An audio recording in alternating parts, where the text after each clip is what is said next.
Bum bada bum bum bada bum bum bada bada bum bum bada bum bum bada bada bum bum bada bum bum.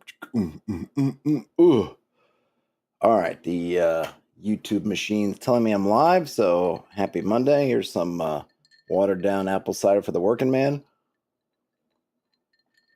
It is just cooler than the surface of the sun here in New York City this afternoon, and I actually had to go outside a few times, so that was not a lot of fun. I mean, it's nice. It's just, and it's man, there was no wind out there either. It was brutal. So I'm working on my playtest doc, but you may see something different here. I wanted to, so I kind of got in my brain over the weekend. I want to get a version of this rule set done so that my original reason for doing this playtest doc, which I'm really happy for because it's gotten me to do a lot of progress that I would not have done otherwise, was to have one ready for a week ago when I had that game. I ran that game. I'm not running a game this Monday. I might try doing once a month, maybe every other week. I'll find a cadence that works. I'm definitely going to do more of them. But I'm alone with my daughter. My wife's out of town for a funeral. So this wasn't a good weekend anyway. And the next weekend, I'm going to that. I'm going to a small con, so I'll be over there. And this is kind of my next. I'm thinking about what's my next kind of deadline for having something. That's kind of the next one. Okay, I'd like to have it for this coming weekend. Maybe I can have something printed. I can have someone some. I'm thinking now a double-sided sheet, and that I can have it for players, and then whoever plays in the game, and then hey, they can keep it. It's a way to sort of spread the word if they like it. So what I started working on was taking the playtest rules I have and seeing, well, how far can I distill them, and in some cases have to not really change them, but just make even a higher abstraction. So not everything that's in the other version is in here. I'm trying to think like drill down. I might have drill. I don't know, or pull up, right? So you're looking for more of a distance. It's going to be, time will tell to see whether this is too much or whether I turned off something I should have kept in. Anyway, let me go through it, and then I need to work on the second page. So I'm thinking this will probably end up being kind of like my playtest idea. Will probably be in two different sheets, or at least 4 pages, but basically 2 sheets, one for the GMs and one for the referees, one for the players. And this is the player one, which is the most important one because when I'm running it, I've got very well internalized. There's not a lot. I mean, one of the things I like about this is that there's not a lot to it going on. I think it's fairly easy to internalize. I think it's fairly easy to build up. Like, oh, what are they doing?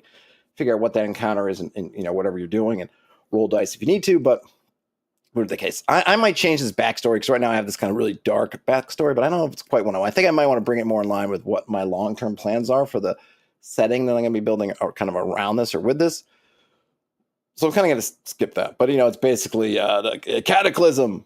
I was really taking inspiration from Big Trouble in Little China. They're talking about the world being sort of when the gods kind of turn the world upside down. And some things, I forget when it's, let's see, Egg Shen talks about it towards the end of the movie when I think what do they call it? They're sort of walking in this, they're trying to take this back door in a Lo Pan's place through essentially a sewer, but he starts talking about sort of the world got turned. At one point, the world gets turned upside down, and things that should have lived died, and some things that should not have come up lived, and and this is I think either might have been right before, right after this kind of spider-like thing goes and grabs one of the good guys and drags him off. But I'm thinking now I might change this, so kind of up for grabs. But anyway, so I try, if you zoom out, you can see look how much stuff I crammed onto this. This is one just letter page. That was another thing that's important to me. I don't want to, for this especially, I'm not looking to do any strange sizes. And yeah, I probably could have done with something else that you could print as a letter size. But I just think going with letters gives me room, and it means that I could print it at home. It's very easy to print. I'm not looking to make anything complicated, but there's a lot going on this page. Hopefully not too much. So, okay, so I have kind of here, create your character. I'm calling these your classes, your callings, So you have a calling, a bounder, a delver, a sorcerer, a warrior. And then you're going to pick a virtue, which is courage, justice, temperance, or prudence, and then a vice, lust, wrath, gluttony, or vainglory. And then, unless otherwise noted, you begin level 1, and you have 1 heroic die. And I have to make sure, it's probably something as I'm reading this, I need to make sure, because I was just writing, and I wasn't really paying attention to the language I was using in the terms I was using, and so I want to make sure I'm correcting as much as possible the terminology. All right, so you create your character. You're not rolling any dice. There's no dice in the character creation. I'm just, for this version, it's just pick something, and everything comes with kind of a strength. So if you look at this callings little call out here, bounders are tough. They're survivalists of the wilderness. They get simple in hunting weapons, and they can be moderately armored. One thing I'll get to armor when I get there, because I think I'm doing something kind of fun with it. I think, and I'll see if you agree when I get there. Delvers, they're quick. They're investigators of strange locations. They can use simple weapons, and they can be lightly armored. Sorcerers are learned. They're manipulators of magic. They can use staff and dagger, and they're unarmored. And then finally, warriors are strong. They're forged for battle. They get all weapons and can be heavily armored. So you notice here, right, there's a thing that they're good at, which kind of follows a little bit of, hey, what your attributes would be like, right? So tough, that would be your constitution, essentially. Quick, that's dex. Sorcerers, learned. Intelligence. Warriors, strong, strength. I'm not worrying about charisma for this. And you just get, I'm not having you roll all 6. If you're a warrior, you're strong. If you're a sorcerer, you're learned. If you're a delver, you're quick. And you're bounty, you're tough. And if you ask, well, what happened to the non-tough bounders? Well, they didn't become bounders. They became something else. I don't know. This is just for this, right? You could always, as a referee, use this as a base and roll them. But I think for this one, it might just be fun. Obviously, it's going to be really quick to get up and running. And on this second page, my plan is to have kits that have you're basically a starting equipment, so that you could get somebody and say, hey, you go through those steps, and then you pick your calling, you pick your virtue, pick your vice, get a kit, you're done. Here's where I talk about the mechanics. Facing challenges, create a dice pool. Start with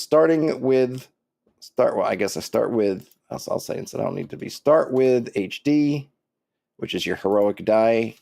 I guess I should say, heroic dice. Add 1 for leverage, such as teamwork, terrain, time, or tools. Add 1 if playing to the strength, i.e. quickness for a delver. Add 1 if playing to their virtue, or subtract 1 if playing into their vice. And then I talk about a little bit later, you get that doom, I'm calling it a doom die, basically inspiration if you play to your vice. So you have a mechanical reason for maybe wanting to play to a vice. Roll the dice, add 1 pip to each die if the challenge is related to their specialty, i.e. battle for warriors. So again, pretty simple, right? If you're a warrior battle, you add +1. If you're a sorcerer, you're doing magic, you'd add +1. If you're doing some kind of investigation shtick for a delver, that'd be +1. And if you're in the wilderness doing stuff, it's +1. Otherwise, it's flat roll. I'm not worrying right now about the different levels.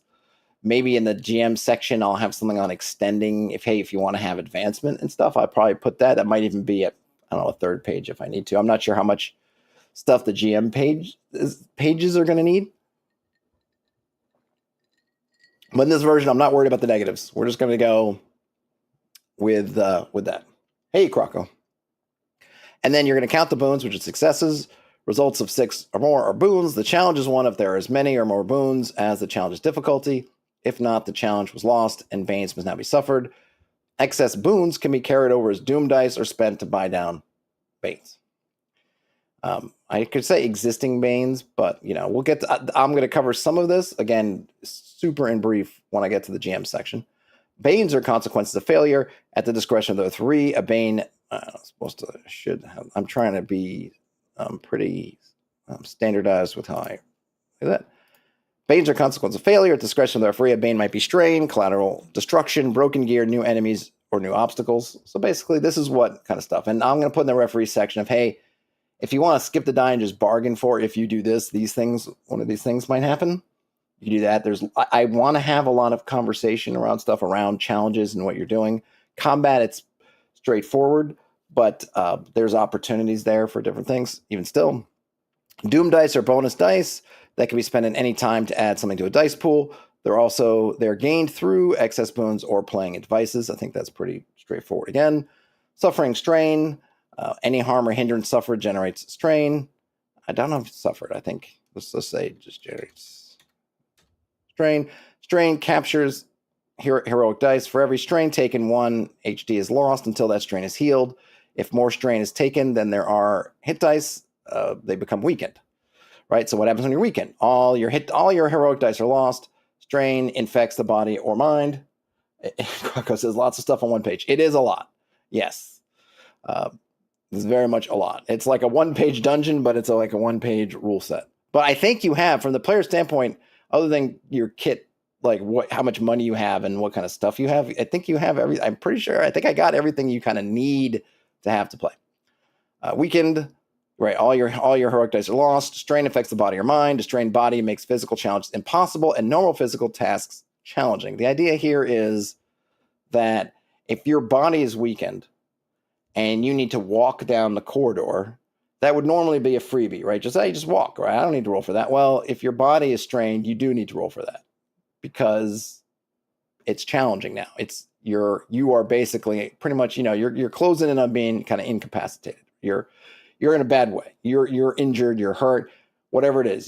That is something you need to do. And mine would be the same but for a mental task. Oh, can I read? I know that. Can I read that? It's like, well, normally, sure, you could read it, but now you're gonna have to roll because no. And if it was something that was challenging, it's like, you can't do it. Right. So the person with the strained body who needs to run or something which might have been challenging before, like make a mad dash before, to get across the room before something horrible happens, make a mad dash. And I want everybody to roll. Well, that person whose body is weakened, no can do. They're gonna have to get carried something, but they can't do it. And then if you're weakened and strained in both body and mind, any more strain causes dying. Dying, strain affects the spirit and causes the onset of death. How quickly they succumb depends upon the amount of strain affecting the spirit. So you start at days, which I think is pretty. I may have to play around with this, but that's pretty generous.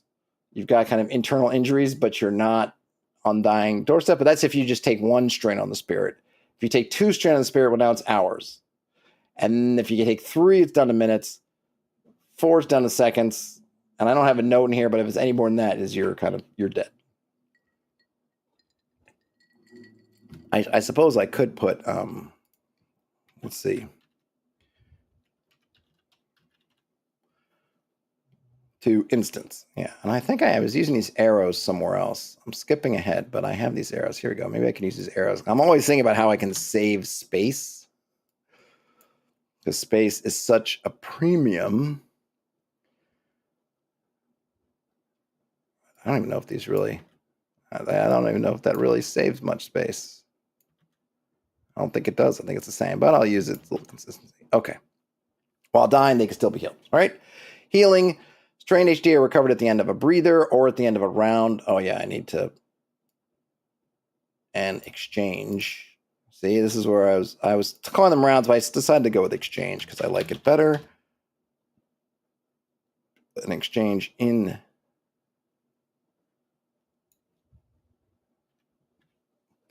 battle. Weakness requires a week of rest and recuperation. So once you get weakened, you kind of are stuck until you get out of that. I might change this up, or I might. This will play differently.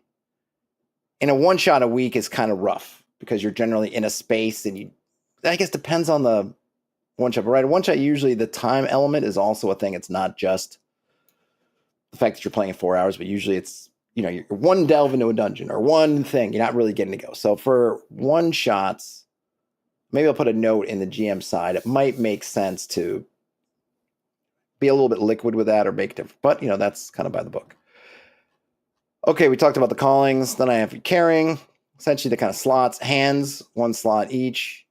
Belt, 6 slots. Back, 2 slots. Backpack, which would take up a back slot, has 8 slots in it, and a pouch up to 100 coins.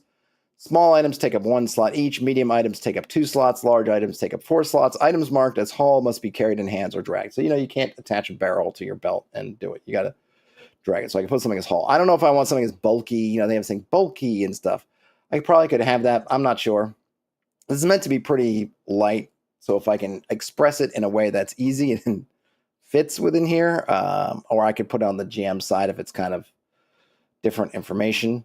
But I do have, small, right, small, medium, large. So if something is 4 slots, whatever. I feel like, yeah, I'm not sure. Not sure. Yeah, I think this will work. I think this will work fine. Okay, adventuring. Actions take turns. A turn's time depends on the activity. Expedition turns in the wilderness take 3 hours. Exploration turns in a location or at location in a location. In a location take 10 minutes. Exchanges and encounters take 6 seconds. So it doesn't have to be battle. Your encounter, anytime you're doing the parlay, if we have to go into, take turns, or we're going into initiative essentially, then we're talking 6 seconds. And then I have a bit here on encounters. Referee's going to roll a 6-sided die for each side. Winner can advance or avoid. I'll put on the referee side, but the idea is you could take the difference and pare it down from that. I'm using range. I'm using bands instead of feet. So you might start at distant, but then if you won your initiative by 4, you could close all the way to close. So you could surprise somebody. Or you could, dip out.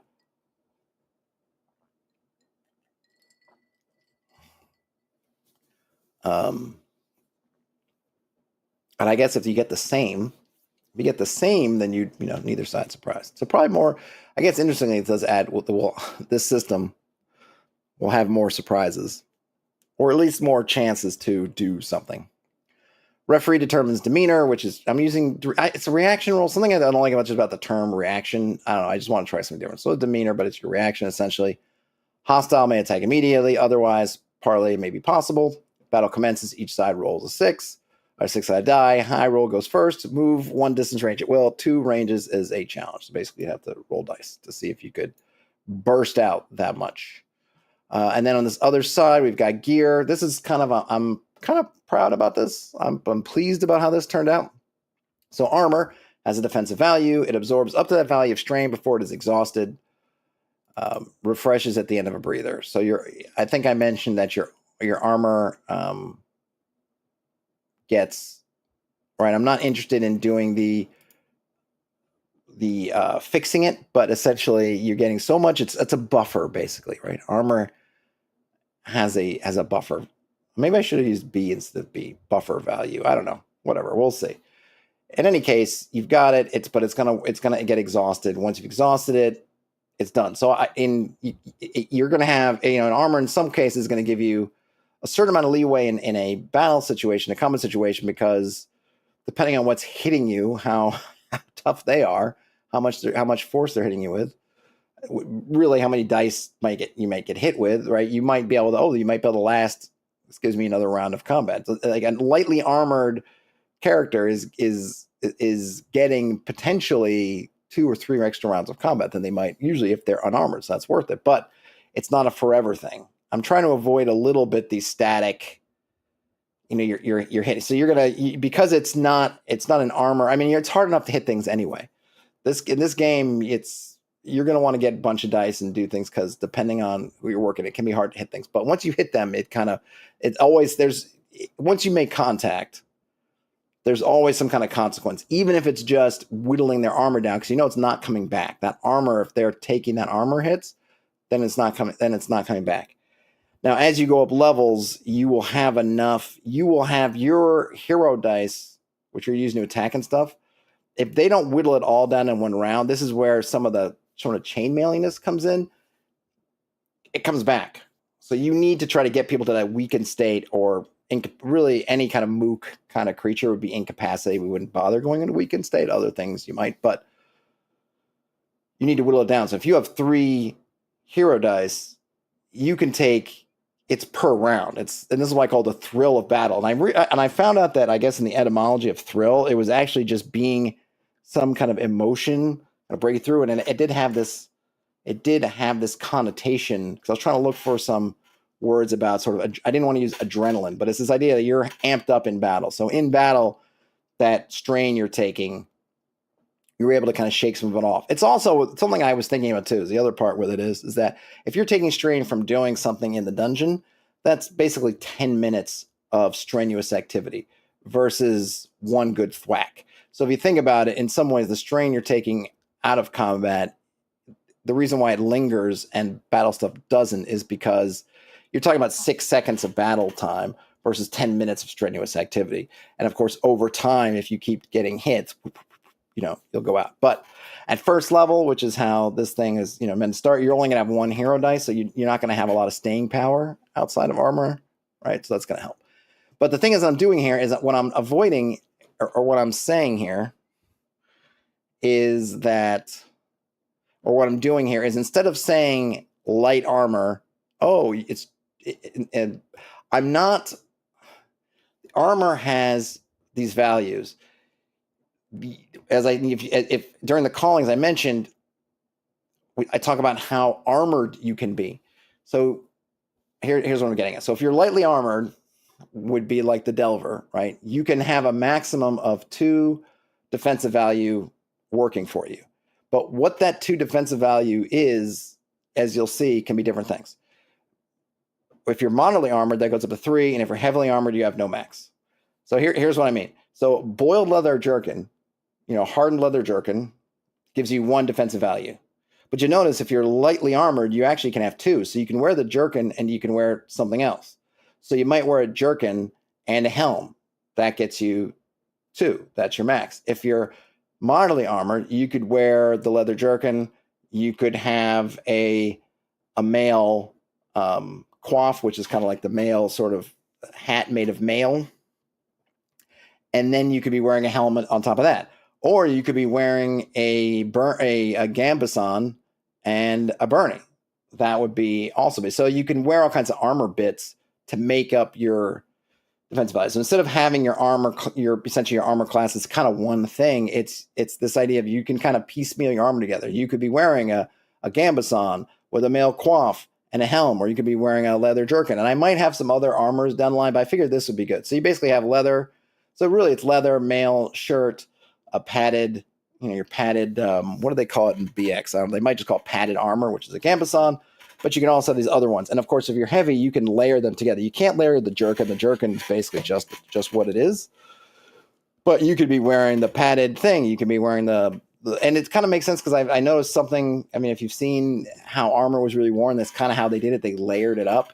So someone who's wearing a plate mail armored knight in battle was wearing the padded gambeson. They were wearing the chainmail. Then they were wearing the plate mail on top. They were layering all those things. So I kind of got a little bit of this layering with that stuff. And then shields, I haven't put in there whether everybody can use shields or not. Anybody can use it. I'll probably just have it for warriors. But shields, they can absorb restraint, but they have to be ready. This is something I borrowed, I guess, from Pathfinder 2. So in battle, if you're building up this dice, you could spend 1 die to ready your shield, then it'll absorb 1. If you don't, you don't get it up. I did sort of dig that. I haven't really played with it that much, but I dug it. And then I decided, at least for this, I'm breaking up weapons into different types. I have simple weapons, which is your axes, clubs, daggers, spears, and staffs. Hunting weapons, I couldn't think of anything more. Just bow and sling are the hunting weapons. And then martial weapons are your mace, lance, bow, polearm, sword, 2-handed warhammers. Yes, bow appears on both lists. That's intentional because the bounders get simple and hunting weapons, but they don't get all the martial weapons. Warriors get all weapons, but you could have different ones could pick. And then for sorcerers, they have to actually just take staff and dagger. They don't get all the simple weapons. So I could kind of have some shortcuts there. Now we get to the magic part, which I'm pretty happy with also, though it's not really. I'll be play testing it this weekend, I guess. So you cast, right? So you are a sorcerer. You're into magic, right? So you cast. So you can cast via incantation or ritual.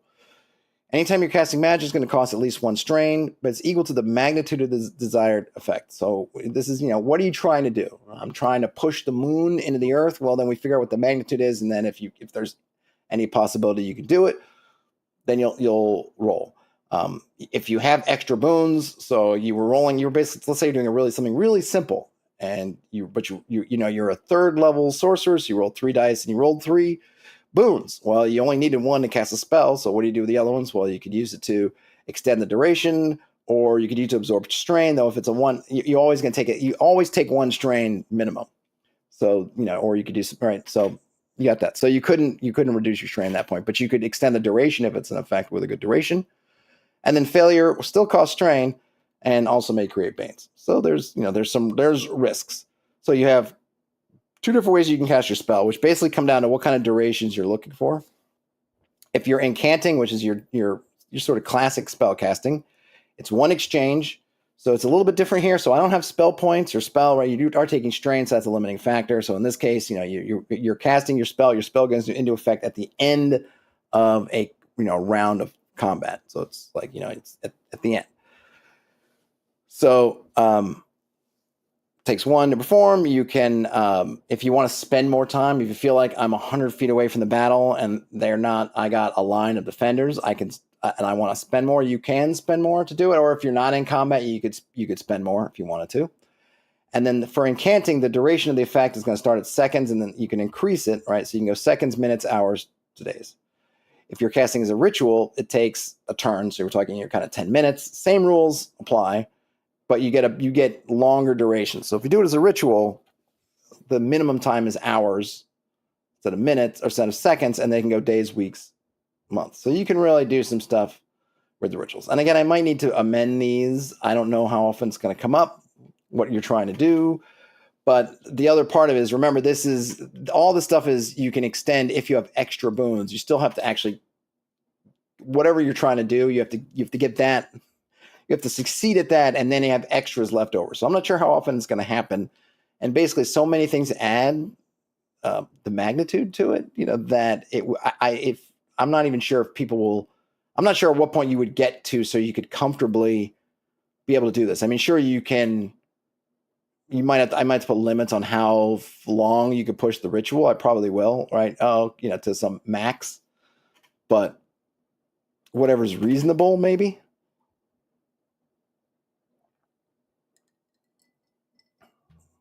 However, that's what's going on. Of course, if you're in a dangerous place, you're spending a lot of time in a ritual because they're not quiet. So that's just kind of how you cast. So now we get to the schools of magic. You got to pick one, either elementalism, enchantment, or mimicry. So this is the ones I'm going for. It's just my own vibe to it. I might add to this. I might tweak them, but this is what I got. So elementalism, you can choose from an element: fire, earth, air, or water. You can manipulate the element. The magnitude is going to be equal to the scope of what you're trying to do. This is something you're going to have a conversation with your referee about. Fire and air, you can expand or contract, right? Earth and water, you can't do that because the idea, I'm sort of implying here, I don't know if it reads through that you're not creating or destroying it, right? You can expand fire, you cause the fire to kind of expand and stuff, and you can kind of push the air around, but you're not creating. You might be setting more things aflame, but you're not creating air or destroying air. So you can't make the water less. You can't make, like here, I'm going to fill this empty cup with water. No, can't do that, right? But you could, move water around, do stuff, and the same with earth. You can also have those change states. So you could freeze water or potentially steam water. I might have something of like, hey, depending on how many states, that's when you get the magnitude. Oh, you have drinking water, it's whatever, room temperature water. I'm going to freeze it. Okay, that's kind of a one magnitude move.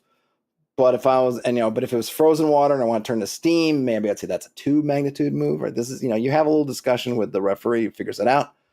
And then I have some modifiers to that. If the element has worked, like it's been cut stone, something like that, that makes it harder to handle, harder. And then also if it's been industrialized, basically like metal or something else where it's been forged or gone through, industry being worked, that makes it harder as well. So that's elementalism. So you want to be, a fire mage, you can do that. So remember, you're manipulating, you're not creating, not destroying. So Krako says could make the campfire of enemies explode. Yeah, that is exactly the kind of thing, right? I was going to say, you can't do a classic fireball and that just point your hand and an explosion takes place. But what you could do is take your torch, throw it, and have that expand into a fireball. Or if you wanted to, like, take the flame and have it go from your torch to the enemies. I would say using the torch is probably easier because the flame is expanding, but you're not, it's like how you do something in this kind of system will be important. Like you can have the same 2 effects, right? Essentially, I want a fireball type effect. One from my torch and it's flinging the fire forward. It's probably harder than taking the torch and putting it amongst the people and having it kind of pop from there. But yeah, you could totally have a campfire, boom, go whoosh out, or you could try to, you know, have the campfire go out if you wanted to cause confusion. Like there's, you know, lots of different ways you could do. I don't have anything for creating elementals. No, I'm not there yet. I think at first level, I'm not going to worry about it. That would be something that in the full rules I'll have. But for this, yeah, you might not have an elemental. But I had to, or it might be something where you need special things. Like that would be something I would work with like if I was running this game, I would say, yeah, you're going to need to figure out something. But no, not by default. No, you can't. You can't like bring the water to life kind of thing. Well, I mean, I guess it's, I don't know, depending on how you see elementals, right? It'd be different. But no, there's not, summoning is not in this. Unfortunately, you don't get summoning out of this. Not in this version. Not in this version of the rules. Okay, so that is your elementals. So enchantment is bringing a creature under sway, can be resisted. Magnitude is equals to the creature's hit dice. You can try to cast it subtly. So I wanted the idea that maybe someone's talking and you're doing something or you're trying to do it. So you could cast it more slowly, but that makes it more harder. You have to be able to speak, so you can't do it unless you're doing it subtly. You got to be able to speak. Or I guess, man, I could put otherwise, right? Otherwise, must be able to speak and target must be able to hear.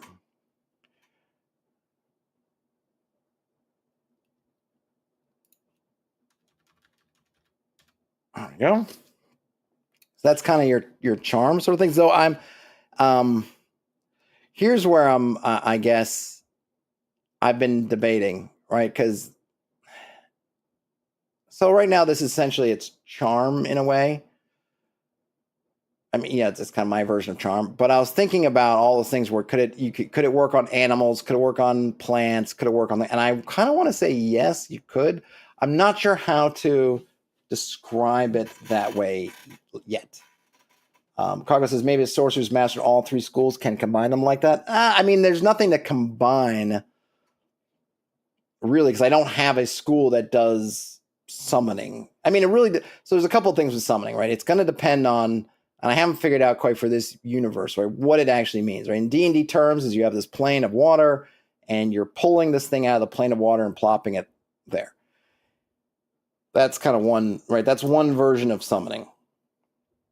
I'm not sure in this I'm not sure in this game if that's how I want it, or I would want it more like, for example, Sauron in Lord of the Rings brings like evil spirits and uses it and brings them to inhabit the barrows to create the Barrow-wights, right? They're the evil spirits that are the wights in the barrows in Lord of the Rings.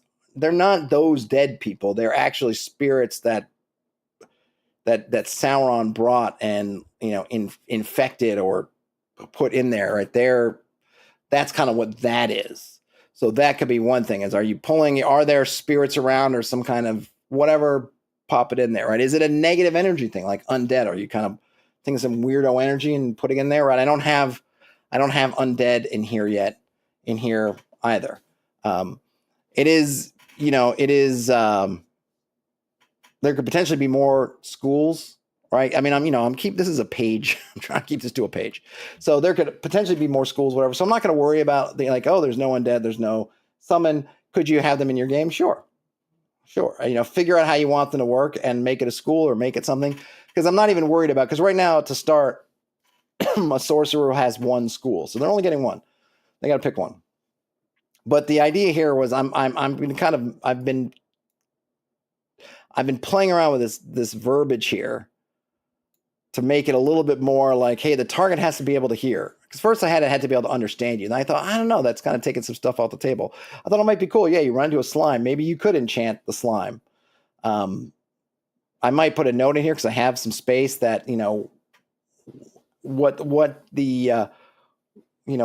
kind of exchange you can have or whatever is going to depend somewhat on if they can understand you or not. But, you know, why not? Or plants, you know, why not? Or animals, right? Then finally, that's enchantment. So I'm trying to not necessarily make it obvious. Something that's a fun thing I think to discover when some player says, "Hey, can the thing hear me? Can this thing hear me?" And then the GM's like, "Well, yeah, I guess in my world, yeah, in my world, yeah, I guess the plants can hear you," and then you can have some, some fun bits. And then finally, mimicry. You can mimic a creature's ability or power. You need to have an appropriate remnant of the creature as a component. I'm calling a sympathetic component, or you have to have the creature's mark. So this is kind of like the classic. You wear the bear skin, and then you kind of are able to sort of give yourself the strength of the bear or the claws of the bear because you've got a bear claw, right? That kind of thing. Or what you could do is you got to get clawed by a bear, and that gives you the creature's mark, and then you can do it. Of course, you probably want to get something, I think, in past streams where I've kind of been working over this concept. You want to be able to paralyze people like ghouls. Well, then go get paralyzed by a ghoul. And if you do it, then you can do it. You obviously have to survive the encounter, whatever. But yeah, so you have to kind of put yourself at risk. If you put yourself at risk, you can do it, then yeah, sure, you can do it. And then, of course, the magnitude is equal to, so, what a ghoul, I don't know, it's 2 or I guess 3 hit dice, maybe. So, you still have to cast the spell, but now you can, and you don't need anything. So if you go and you get experience getting savaged by different creatures, you can call upon those experiences, those, I guess, scars, if you will. I'm using marks as opposed to scars, but basically that's kind of the idea. And then you can get and then you can have a chance to do it. But of course, if you're a sorcerer and you don't have a lot of armor and all this, I mean, obviously you don't even rely on defend it. Like, you just want to eat the effect so you can try it. It's a risk reward, right? Because it could kill you. So maybe easier to go get a piece of it. And there's something I'll probably have on the GM side about you can sacrifice things to like double their effect. So you have the bear skin, and you want to sacrifice it. That'll give you more dice or whatever. But then, of course, you've lost the skin.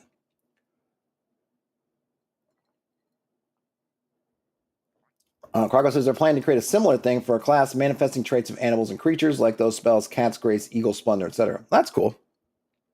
Yeah, I like the idea, and I like the idea of putting. I mean, my thing, it's kind of like, you want this stuff, you got to go get it. I mean, the bottom line is, to me, is the game. For me, it's the gameable part, which is, man, I want to do some cool things. I mean, one way to get, we're talking about Fireball before. One way to get Fireball is to get breathed on by a dragon. Get breathed on by a dragon, survive, and you can then try to, it's going to cost a lot, but you can try to breathe like a dragon, right? That's the kind of thing you could try to do. There's all kinds of cool things out there to try, but you gotta go out there and do it. So it gives the wizard, or in my case, the sorcerer, a reason to be out adventuring, like a strong reason to be out there doing it. If you wonder, like, who the heck is doing this stuff? Are they crazy? Well, it's like, yeah, if you're a sorcerer, you're kind of nuts. That's kind of the deal. You're kind of nuts. Okay, so now we've gone through that part of it. Now I'm going to put, I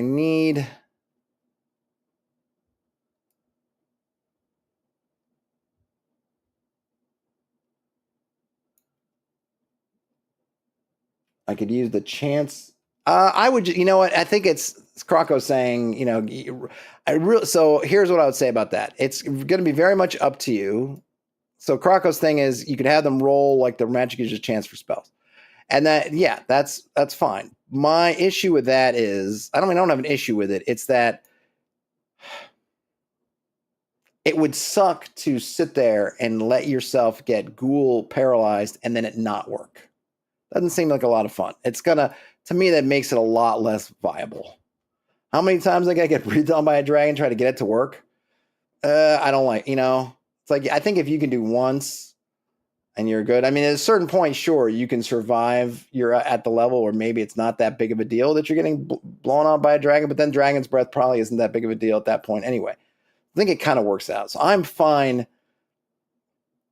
That to me is something like, hey, if I don't know, if this game were to blow up and then there's Reddit people and they've been playing and they run into that problem with their sorcerer getting too much stuff too fast, sure, add something. But for the moment, especially in kind of a one-shot thing, which is my initial use for this, is going to be for running one-shot type stuff.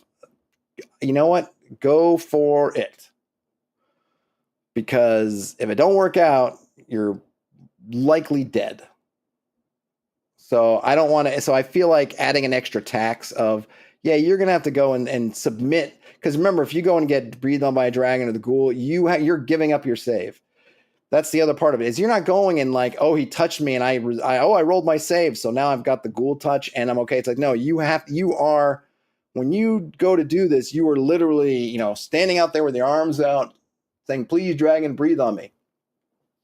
You're not resisting it. So you're taking the full, you're taking the full brunt of whatever it is, and you got to survive and then do it. So I don't think another tax in terms of having to roll more dice is required. But however it works. I mean, as a class feature that might be getting pulled out all the time, depending on how it works, I don't know. That's a different thing. But this one to me is like, you have to literally go out there and let monsters do things to you. I think that's plenty tax. Okay. Now, second part of it. I think one of the things that I'm not sure where it's going to go. So I need equipment. I'm not sure where I'm going to put it, because I've got this 3-column kind of thing. I need equipment and I need kits. All right. Yeah.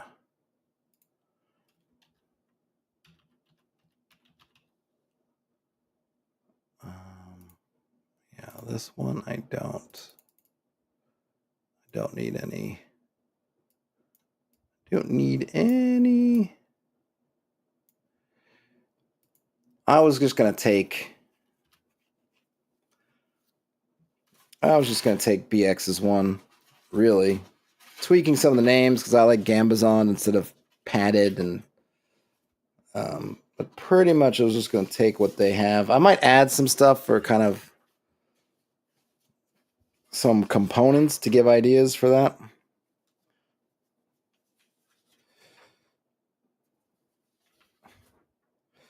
But they have a very short, concise list, which I do appreciate. So, BX has basically, your axes, your bows, they have whatever, but, they go through.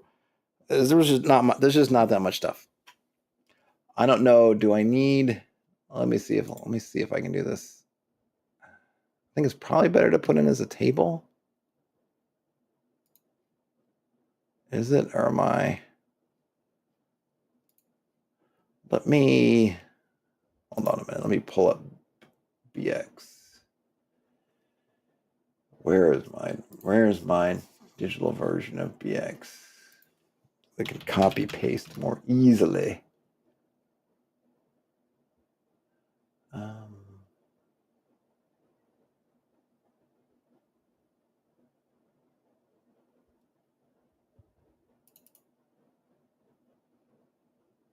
Oh my gosh, I got too much.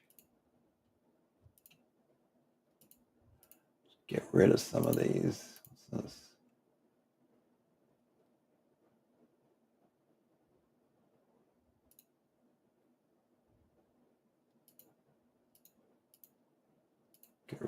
Just getting rid of a few things.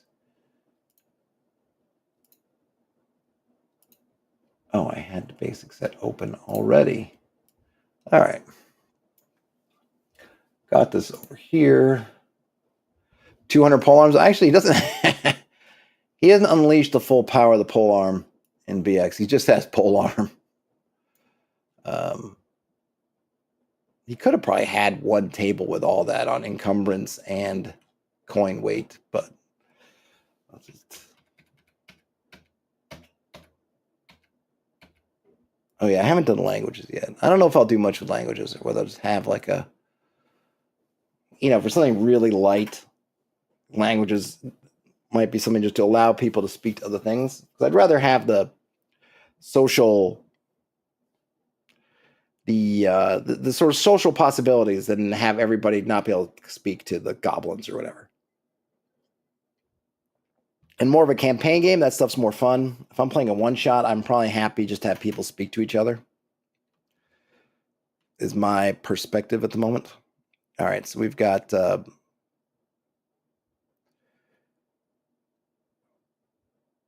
I want to have basically the same thing? I'm just going to move that over here.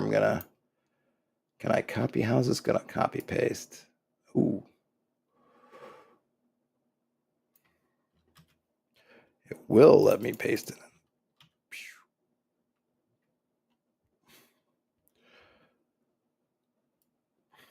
All right.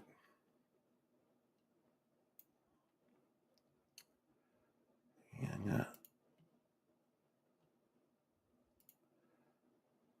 So they have these, I don't know, do they have these, they do it with these kind of subcategories. I don't know if I'm not having crossbows, so no crossbows. I'm debating even whether to have longbows and short bows separately. I don't know that I care. Yeah, Croco says, I kind of like having all creatures be communicatable with, makes them more interactable. Yeah, I mean, like I said, in a campaign, having a bunch of languages, I think is great. But right now, my emphasis is really on is more on the gameability in like a one-shot type situation. So I really just want, so yeah, if I have to lean kind of one way or the other, I might as well just say, yeah, let them all talk.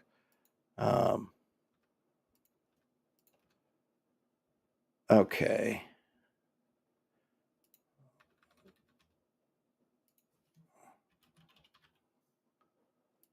Like I said, I might get rid of the longbow shortbow thing. I don't know if I need it. Did I even, hold on a minute, did I? What did I do? This is where I got to start remembering what I did. Hunting weapons. Oh yeah, I already did that, right? So I actually already did that. I'd already made that choice, so I'll stick with it. So just bow.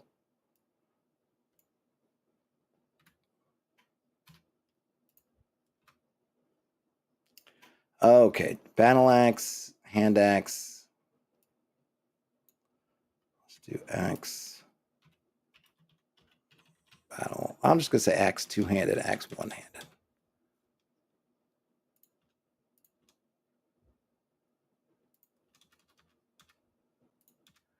Oops. Actually, what I'll do is axe, two-handed bow. I'm just gonna have a regular dagger. Dagger. I think I do have short swords, right? I think I have short swords. Did I do that? No, I think I might have just said sword. And two-handed sword. Sword and two-handed sword, I think was what I had.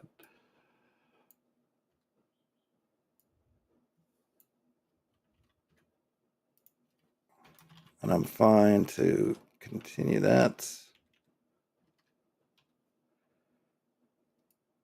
Get rid of other weapons. Oops, so mace. If I'm going in, oh yeah, I'm gonna have to change this to go through. All right, let's equipment. Where would mace be? Mace would be, well, the quiver is gonna have to get moved. Mace. A, B, C for club.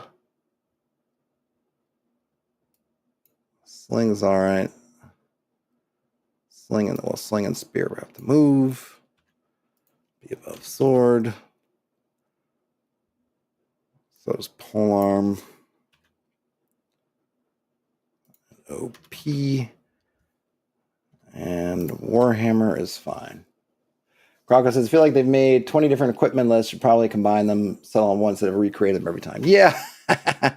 Yeah, well, I mean, you can have a lot of fun stuff, and I do think that people have said that your equipment list does say something about your setting and stuff. I agree with that, so I think have some fun with it, and if you can inject whatever some of your setting flavor into what's available, but you could probably make a good, not even that big of a list on here's my equipment, right, and then add, subtract. Hey, Ian, to do some kind of setting specific stuff. All right, quiver.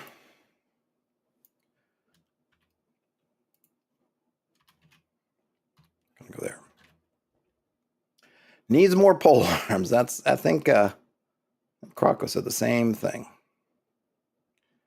I think it's understood that pole arms are two-handed, so I'm gonna get rid of it. All right, there's my weapons. So maybe I should do.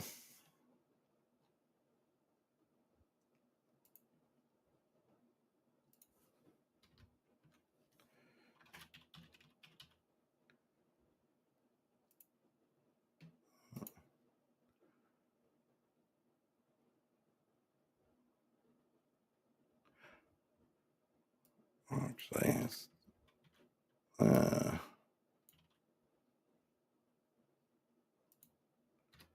okay.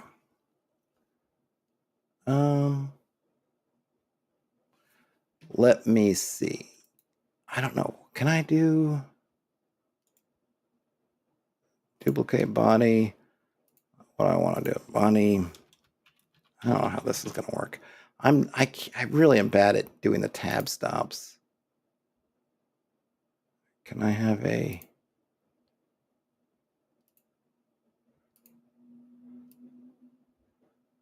I'm not even sure how far away I need to have it. 3.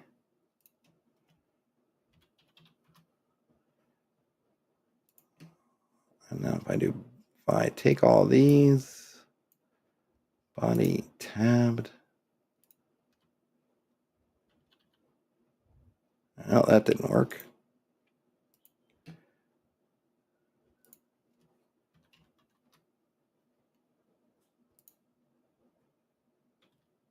Okay. I'm still not sure exactly how much things should be worth. Let's see. So according to, I'm just going to go silver pieces.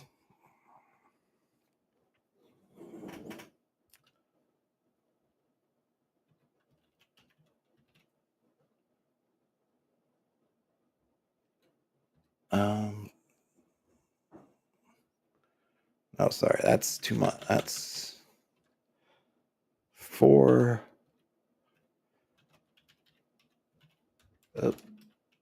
I'm not sure if these prices are going to make any sense. It's probably where I'm going to be hemming and hawing the most.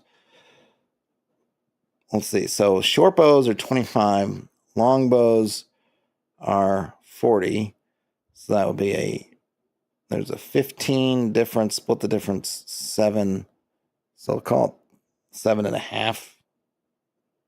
So maybe round it up to 8. So I'll say 33. How much do you think is a club? Club is only 3 silver. A dagger is 3 silver. Ooh, a mace, 5 silver. Pole arm, here we go. 7 silver. I thought it would be more. I guess it's mostly wood. But I feel like, wouldn't a pole arm be more than a 2-handed axe?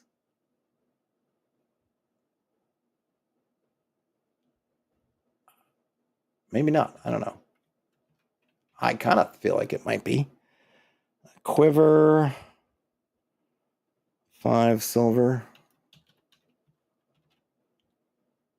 Sling should be pretty darn cheap. Where is it? There it is. 2. Yep. Might be the cheapest weapon on there. Well, let's see. What's a spear? Spear's 3. I think the benefit to the sling is, does anyone count sling stones? I feel like I don't think I've played in a game where anyone's if they had a sling, had to worry about the bullets or the stones, or it's always you could just kind of felt like that was the hidden power of the sling is that you pretty much had unlimited ammo because you could always just pick something up and sling it.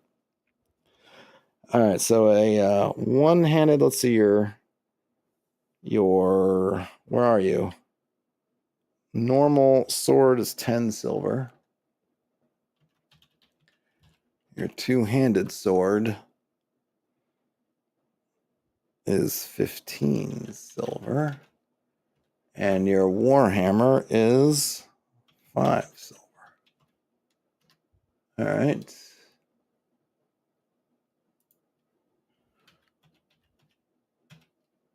Armor. Progress is always wondering how much impact weapon prices actually have. It's usually just for that first session, right? Because once you've got your kit, you're kind of done until you start getting it. Yeah, equipping a whole army, equipping your hirelings. But yeah, it ends up being the thing that you generally are worried about the least. Because most games, you're not losing your weapons and stuff. It might happen, but and of course, even if you do, there's probably some weapon hanging around somewhere anyway. But of course, if you decide to have some kind of destructibility, then you're adding a little bit more in there. All right, so now I have to go back. So we'll go back and look at my armor list here. So let's see. Just to get the verbiage. Boiled leather jerkin, Gambison Birney, Meredith Baxter Birney. If I'm going in order of...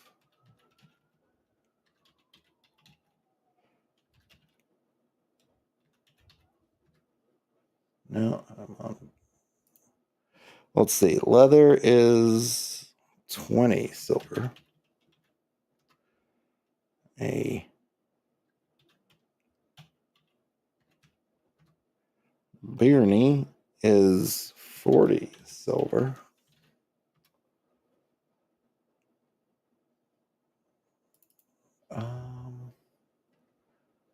Gambison. Oops.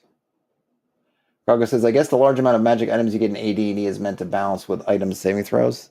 Probably. I mean, there's a lot going on. I don't know that I would say that anything is... Oh, they don't have padded in BX. So let's see. Chainmail. Well, I think I'll be honest. I'll just have the same as...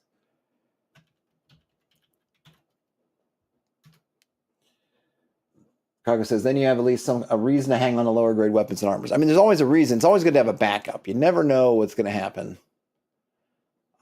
So I think having a backup, excuse me, is never a bad idea. Is where I come in on that one. I don't have... What's a helmet? Does a helmet... They don't have helmets. A shield is 10.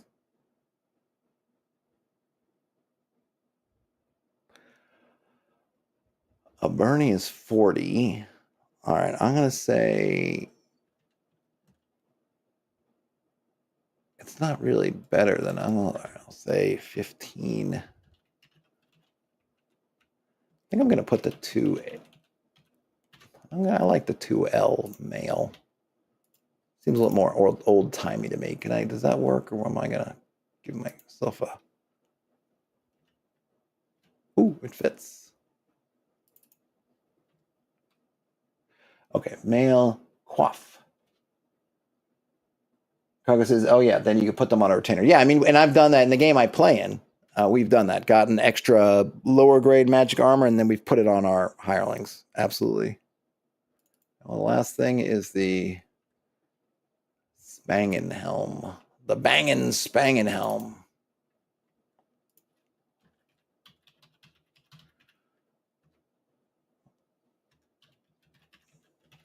Okay. There's our armor, and now let's see.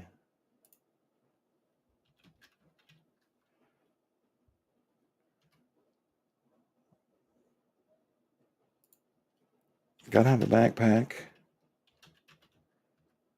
Backpack 5. Oh, flask of oil.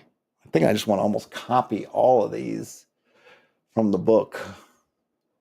I don't think I have anything. I'm not gonna have 8 kinds of rations and stuff. But do I have enough space? I should. I'm gonna have to fix a bunch of stuff. Oh, interesting. That one brought the prices when I didn't need it to.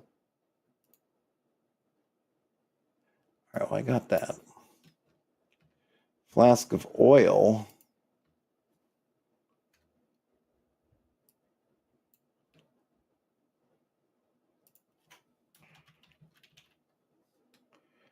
Small hammer.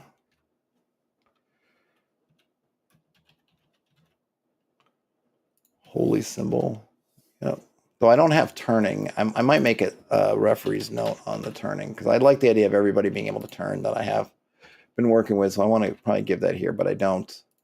That'll be something kind of talk to the players about. But I'm not going to have holy water. Holy water is not for sale. They exist, but it ain't for sale.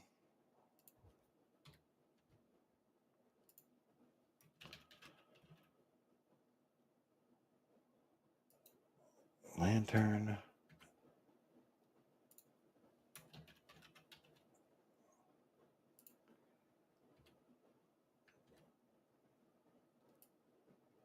I think I don't need the quite thing. Yeah, we know it's a hand. Maybe just call it a hand mirror. Let's call it a steel mirror. It's fine.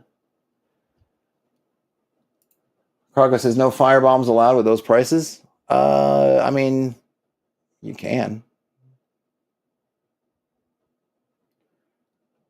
Rations. Get your rations. I'm just gonna have rations.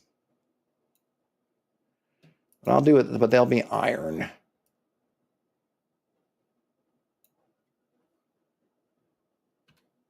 I'll just use an iron. Oh, they're in one work. Oh, so that's one rations. I think I just want to do one person per day. I didn't realize. I forget stuff. So this is per week.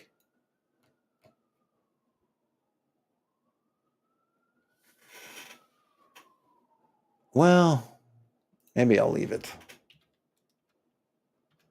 Except it's too big.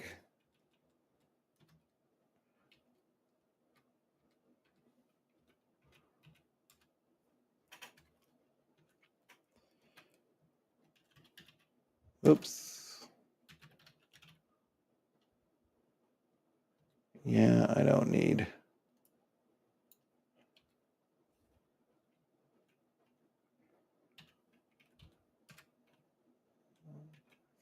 Feet.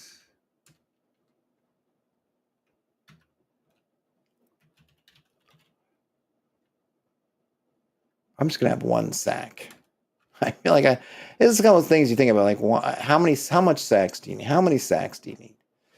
How many different kinds of sacks? I'm just gonna say I think I just need one.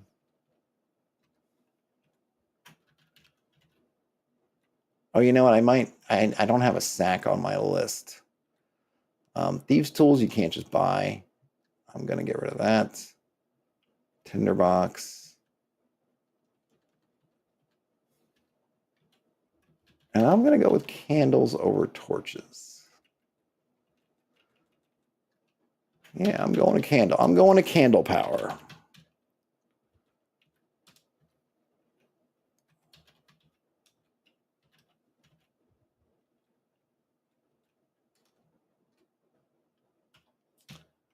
Water skin.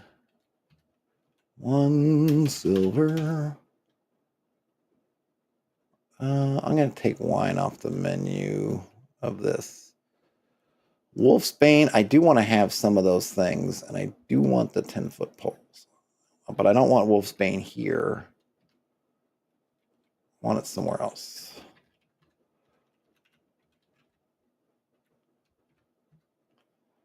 One. Okay. I need to find some different Candle punk. You better believe it. We're punking it up with candles. Okay. Need to make another heading for Wolfsbane. How many more of these do I have? I mean space. I know that's the last one that BX has. I'm gonna need to. Well, I'm gonna need to take a pause because I'm gonna have to get dinner going for my daughter momentarily. Oh yeah, plenty of stuff, plenty of room, and I know that I don't need to talk silver. Crockett says, for some reason, always imagine 10-foot poles to be metal. You know. Could be. Oh, where's the staff? Did I miss staffs or did I? I totally don't see a staff here. Looking at the weapons, that's pretty wild. There are no staffs. How could that be? But there isn't. I'm going to say the 10-foot pole is, well, I guess it's not hardened and stuff like a, well, let's see, if a pole arm is 7, well, I would call it 3, right? About the same as a spear.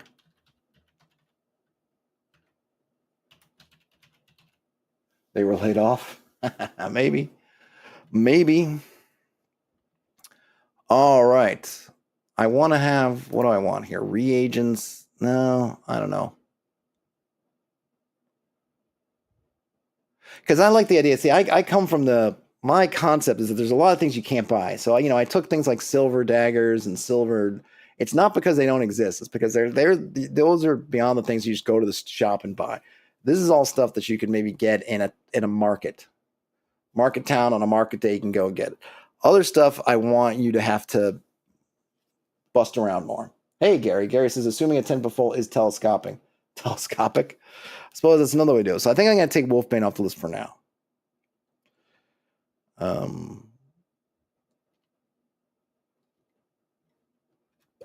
I do like the idea that the stuff in here has that dual purpose of also, you might think like, why are they selling a mirror here? What does it mean?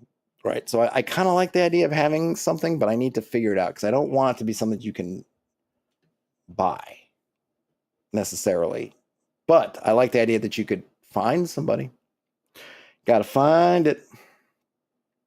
Let's see. What else do I need? Oh, yeah, kits. So I'm going to have to put together some kits. And maybe that's what I'll do. I will put some things in some kits for folks. And that way I'll be able to get it in their hands. They can get a sense of what it is. And then since they've only got one kind of bunch or whatever, or a couple of bunches of it, then they might be inspired to try to find more. But I need to do a little research on kind of not mythical, but the powers of some plants and things like that to try to get some inspiration. All right, so cool. So I went over, look at that. I mean, look at this page. It's pretty giant. If you missed this part, I encourage you to go back to the stream if you're all interested in it. As soon as I can get probably this first 2 bits done, I will post this. It will go to patrons and it will probably also go up it'll definitely go up for patrons and it'll also go up on itch.